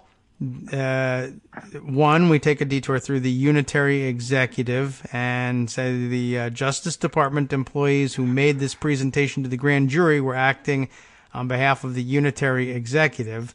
We were providing advice to the grand jury, and that's confidential. But the grand jury is a part of the Article III courts, not a part of the executive branch. You just presented all this information to the judicial branch.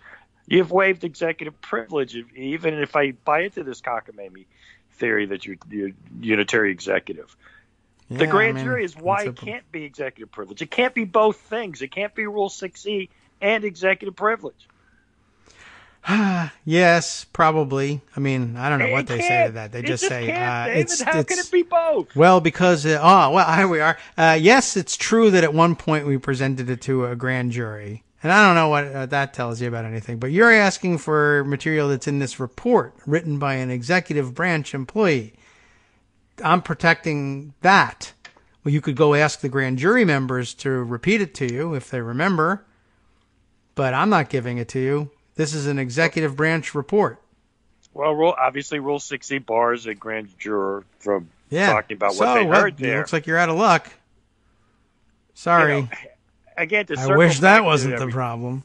Yeah, the problem I have with the House strategy on this is I actually think that Barr had a good Rule 6E argument for not turning over that, and there is no order lifting the Rule 6E material. I know someone has a theory that it involves foreign interference, ergo it falls under one of the exceptions, but not all of it is going to be that. Some of it is going to deal with obstruction stuff, I would think.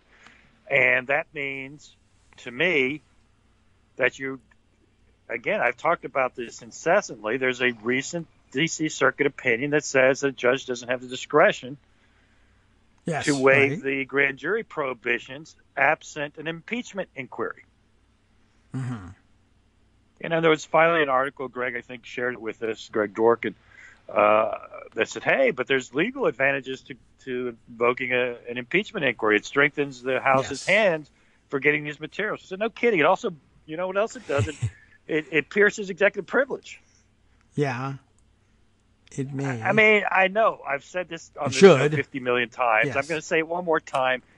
They need an impeachment inquiry so they can actually do their actual oversight.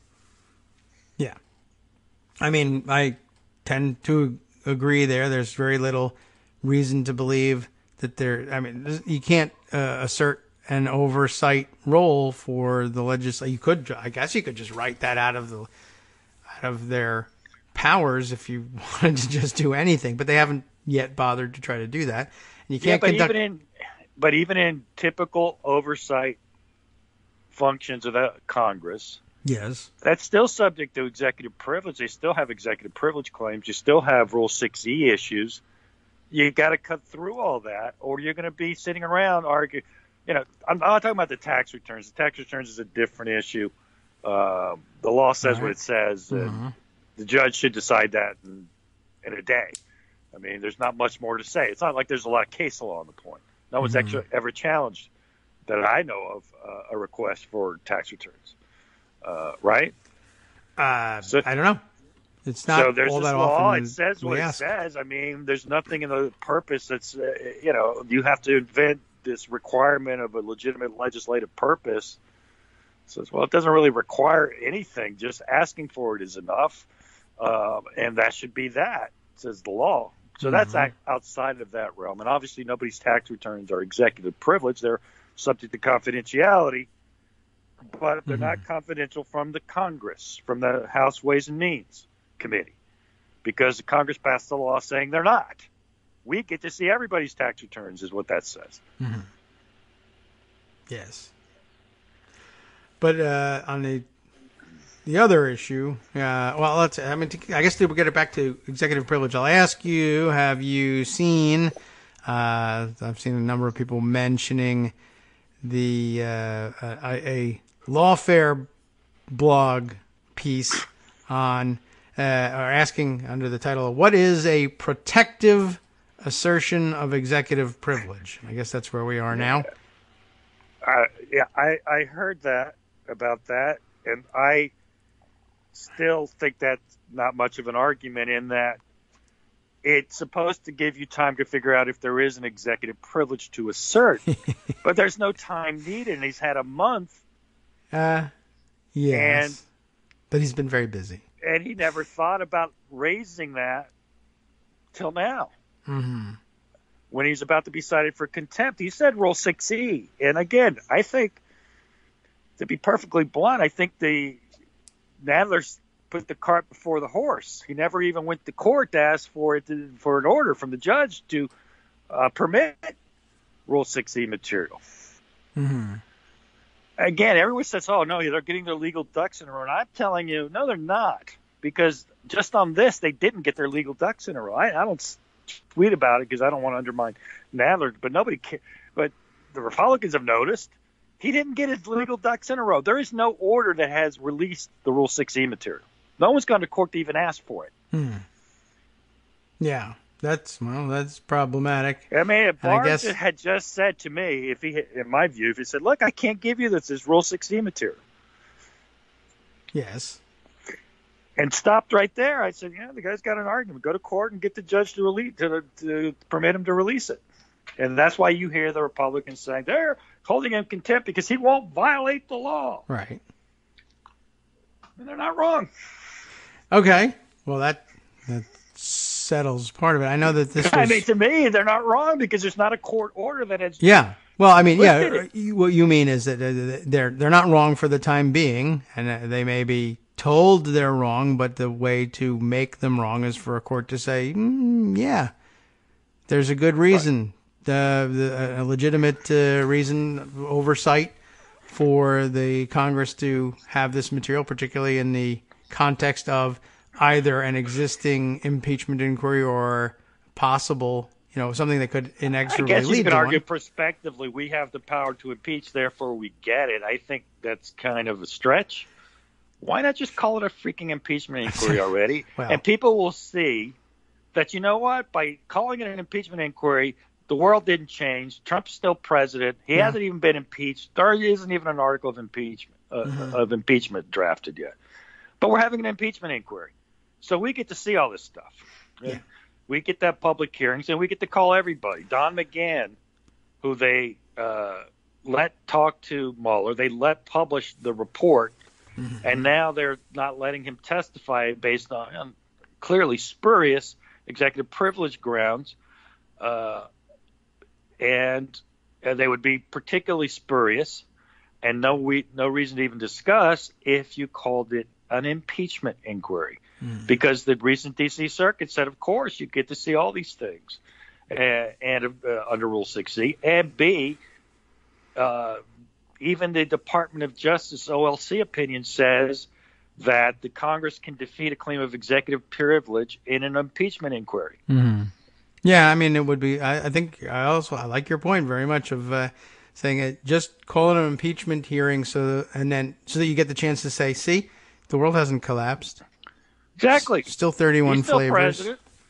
We're not even having a trial in the Senate. We haven't done anything. We're just looking into it.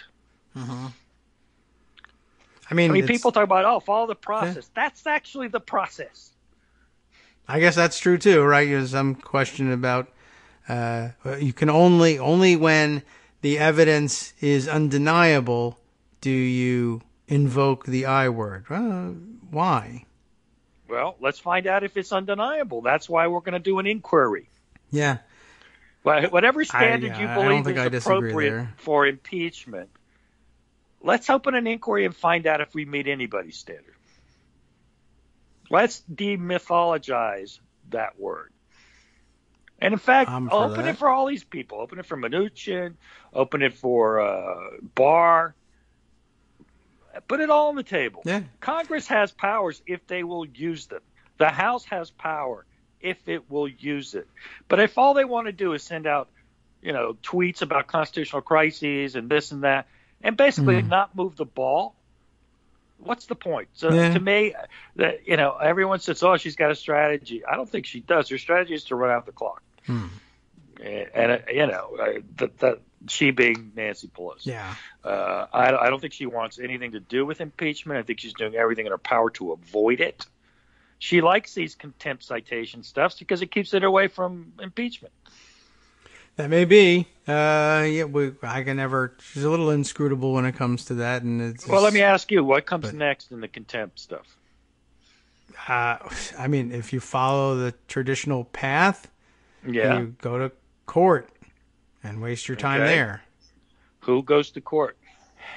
I guess the House goes. The House hires outside counsel and files a lawsuit. Right.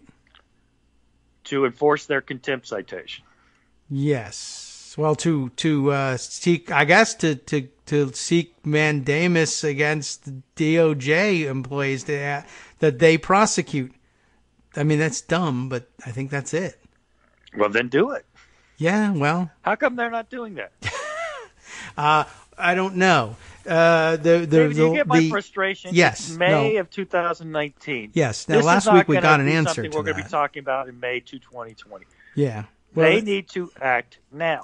Right. Last week the excuse was, the strategy may be that we're waiting for the same process to play itself out on Don McGahn and maybe some others so that we can move one case that will break it all loose at once. And that would be good although I don't see why 5 victories, one after another, isn't good. Well, I'll go further, David. You can start your first case, and then when you have other cases, you join them to the existing case. Well, yeah, right. Either that, or you could say, don't join them and just say, well, this one was just decided down the hallway yesterday. This should make today's case a lot easier. Exactly. None of this makes legal sense. Everyone's talking about legal strategy. There's no strategy here. That may be. I don't buy any of that. A lot of people just say, trust Nancy. Listen, I was for Nancy Pelosi for Speaker. I'm the idiot that talked Marcos into sending her 10,000 roses. Oh, yes, that's right. Believe me, I love Nancy Pelosi, but she's wrong in how she's handling this. Fair enough. I mean, I think I kind of came down the same way and said, I like her for these functions. This one, I famously don't trust her on. I mean, it's not difficult. You want a sports metaphor for it? Yeah, I need a DH for this, please. I'm pulling Nancy. She's a great pitcher, but I'm batting somebody else for her here in the ninth. Exactly. I'm just telling her, listen, this is what you need to do. But the thing is, I think she knows what she wants to do, and she's doing it. That's the whole thing. I don't think she's oblivious to anything I just said. I think she knows all that. But she's making a calculation. She knows her caucus, maybe this is where her caucus is as a whole, that the I word is to be avoided at all costs.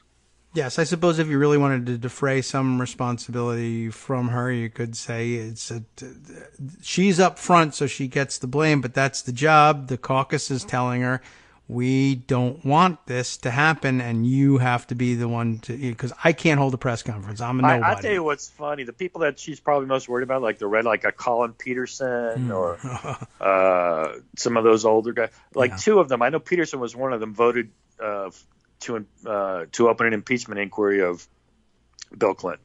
Okay, yeah. Colin Peterson voted to open an impeachment inquiry of Bill Clinton in October 1998. 31 Democrats actually voted for it, and they were mostly of the red dog.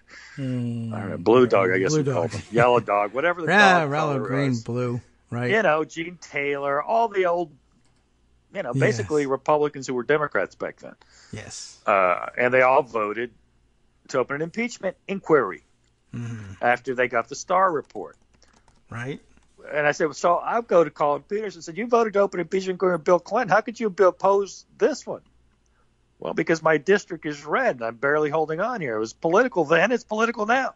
That's why I was for impeachment then, and why I'm against it now, because I need to win in my district. Mm-hmm. Okay, well, that's an answer. So you vote no, and the rest of us will vote yes, and let's see what happens.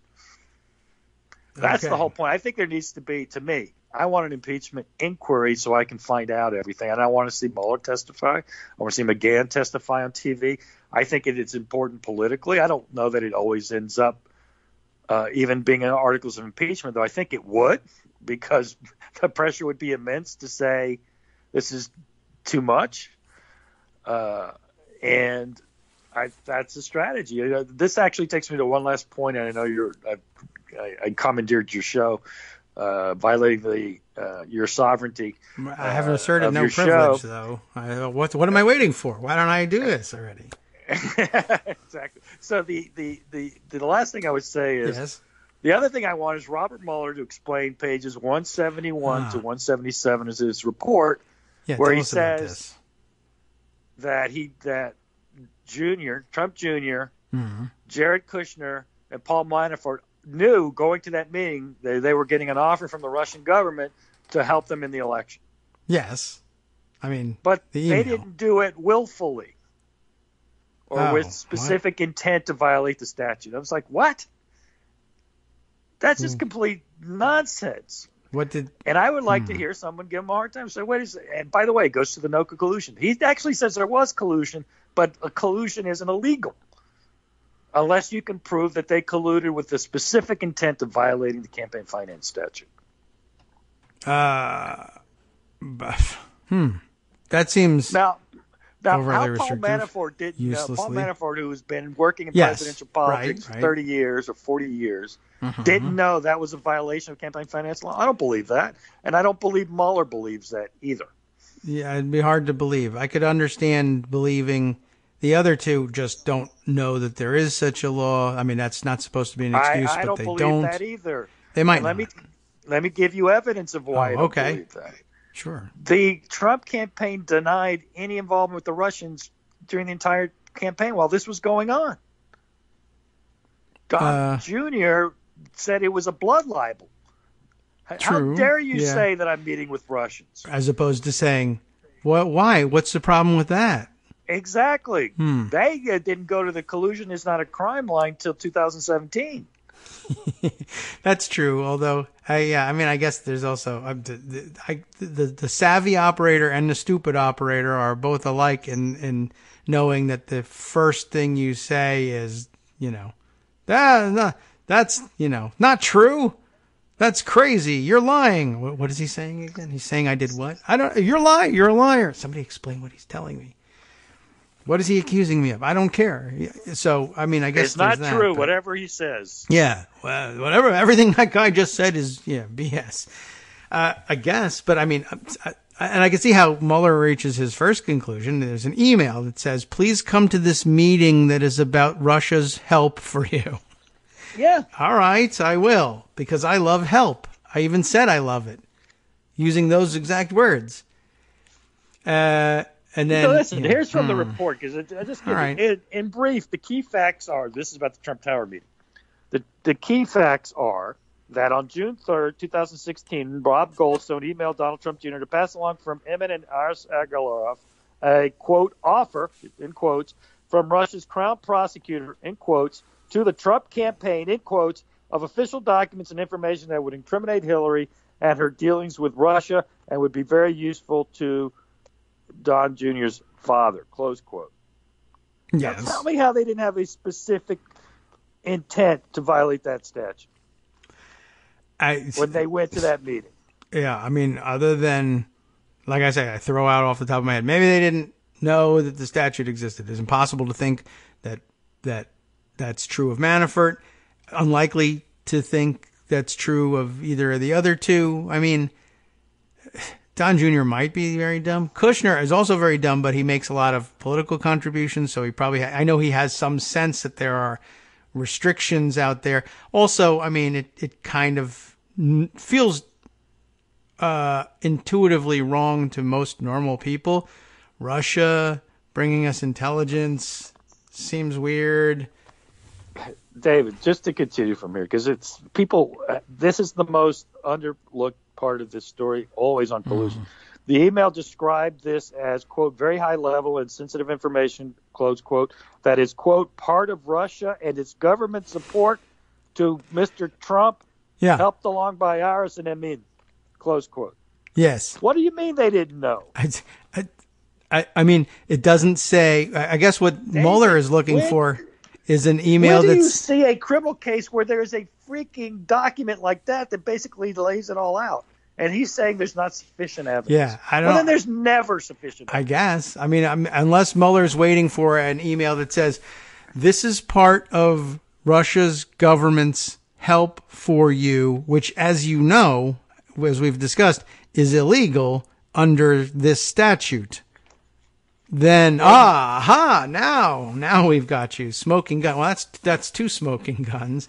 Right. And you don't usually need the other one. Mueller says. Mueller says the communication setting up the meeting and the attendance by high-level campaign representatives support an inference that the campaign anticipated receiving derogatory documents and information from official Russian sources that could assist candidate Trump's electoral prospects. Yeah. That's collusion. That's the intent that is discussed. I've never seen it successfully argued or even seriously argued that what a necessary component of intent is that the person has to know and understand the statute. No, that's always dismissed with no, ignorance is no excuse. It's the intent did you mean to do this thing? Intent to commit certain things. This is true. But the intent, in my experience, has been to do the thing that is illegal. Yes, not to do the thing that is illegal knowing it's illegal, but to do that thing. We'll take care of it, making it illegal. Intent. Right. I didn't know murder was against the law. I used to live in a place where it wasn't. That sounds unusual. I don't believe that. I didn't know that, these are esoteric laws maybe to some people, but, I've never really seen it before. The intent is, did you intend to go to the meeting? Did you intend to get this information? Did you intend to use it to win the election? The answer is yes. All I right. had the specific Sorry, intent, I can't find intent to do the things that violate that criminal statute. Yes, and you have Don Jr. say, I wasn't in a tent. This is wrong. Apparently that worked. I don't know. That seems like somebody Jedi mind tricked somebody. Listen, it's a very short passage. I suggest everyone read page 171 to 177 of the Mueller report. Yeah, that's odd. And explain and ask yourself how Mueller came to that conclusion. Because I know everyone is, St. Robert. We can't say a word, but those are six pages that are indefensible. Yeah, I don't understand how you spend 6 pages on it. Quite honestly, I don't think I could BS that point for that long. Although we have just BS 2 hours away. So I guess there's always that. All right. Well, thank you for helping me do it. Take care. We'll take up this discussion and more, of course, as the week rolls on. Tomorrow it'll be with Greg Dworkin and Joan McCarter. And maybe we can get to this. This will be an interesting thing. I'll have to study this idea of protective assertion of executive privilege just to see what sorts of arguments people are are putting forth here. I did see this thing offered up today with the idea that somehow Nadler had perhaps jumped the gun or cast the net too wide, and if he had simply requested the Mueller report and only the Mueller report, unredacted, and rather than requesting it and all underlying evidence, that this assertion of protective executive privilege couldn't come into play. But I'm not so certain about that, and maybe that there is no such legitimate thing anyway, or that it's inapplicable to this situation. We'll have to digest that. That and so much more. And speaking of so much more, all the things that we didn't get to today, many of them will be featured by Justice Putnam on the West Coast Cookbook and Speakeasy coming up next, and we get some idea of what those things are in his summary, which I'll offer you the choicest bits and pieces of after this. From Daily Kos Radio on netrootsradio.com. You have been listening to the Kagro in the Morning Show with David Waldman. Here's some juicy stuff down here. Kevin McCarthy invents a story about trying to get Obama to stop ignoring the Russians interfering in the 2016 election. I'd love to hear that one alongside the recordings we have of him. And Stephen Miller and other anti-immigrant hardliners in the administration have plans to sweep through 10 cities and arrest thousands, tens of thousands in one mass raid.